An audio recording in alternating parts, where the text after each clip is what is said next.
Le vieux manoir des Lambert se dressait dans un silence anormal, ses vitres brisées semblant observer Élodie alors qu'elle franchissait le portail rouillé. Comme investigatrice de phénomènes paranormaux, elle avait visité de nombreuses maisons hantées, mais celle-ci exhalait une froideur palpable qui glaçait jusqu'aux os.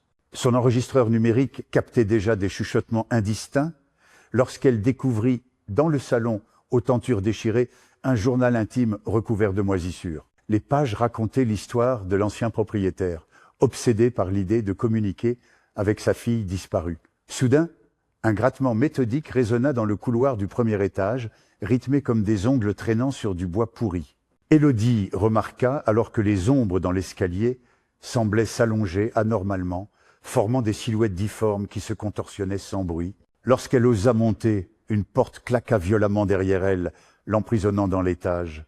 La température chuta brusquement et son souffle devint visible dans l'air glacé. C'est alors qu'elle vit la chose au fond du couloir. Une entité filiforme aux membres trop longs, dont le visage n'était qu'un trou béant, d'où s'échappait un murmure rauque. Elle recula jusqu'à la chambre de la fillette, où des dizaines de poupées aux yeux cousus étaient alignées sur le lit. L'entité avançait maintenant en craquant horriblement, ses articulations se tordant à angles impossibles.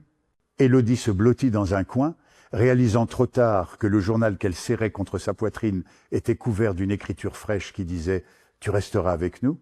Le dernier son qu'elle entendit fut le grattement des ongles sur le parquet, tout près de son visage, tandis que les poupées commençaient doucement à tourner la tête dans sa direction.